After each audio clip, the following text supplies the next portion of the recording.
It was a quiet night in December, the kind where the cold does not just creep under your skin but settles deep in your bones. I had been awake for more than 20 hours. My body ached for sleep, and yet, as soon as I turned off the lights in my apartment, something in the silence felt wrong.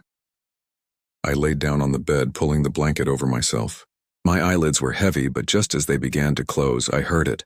A whisper. My name. Soft. Deliberate. Carried on the stale air of the room. I froze. I live alone. At first, I told myself it was nothing. The memory of voices I'd heard during the day. Maybe the creaking of the old walls. But then it came again, closer. Clearer. Jatin. The sound wasn't coming from the hallway, not from outside the window. It was right next to my ear. My heart slammed against my chest. I shot up, fumbling for the lamp.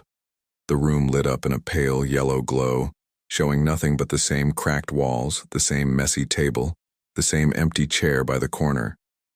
But the air was different, colder. I told myself, don't panic. Exhaustion can play tricks on the mind. So I turned the light back off, laid down again, and forced my eyes shut. And then, the whisper returned. Jatin, open your eyes. I didn't want to. Every part of me screamed to stay still, to pretend sleep, to not give it the satisfaction. But curiosity is stronger than fear. My eyes snapped open. Someone was sitting in the chair across the room.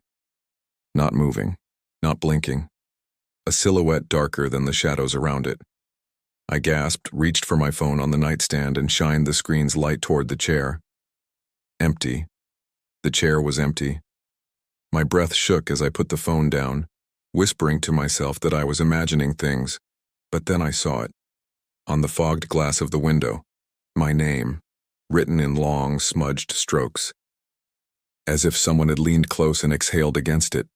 The whispers grew louder all around me now, overlapping voices in the dark. Some calling my name, some laughing, some crying.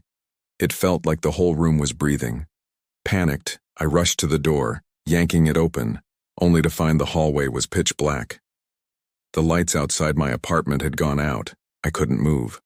My body felt heavy, as if invisible hands were holding me in place. And then, right behind me, at the edge of the bed, I heard the whisper again. Lie down. Close your eyes. Terrified, I stumbled back into the apartment, slamming the door shut. My chest heaved as I pressed against it, trying to catch my breath. And then I noticed something that made my stomach turn. The blanket on my bed. It was pulled back, as if someone had been waiting for me to return. I wanted to run, to scream, but the whisper was in my ear again. This time softer, almost comforting. You can rest now. I'll watch over you. That night I didn't sleep. I couldn't. But ever since, whenever I close my eyes, even for a second, I feel a presence beside me. Breathing. Watching. Whispering my name. And I don't know how much longer I can resist its invitation.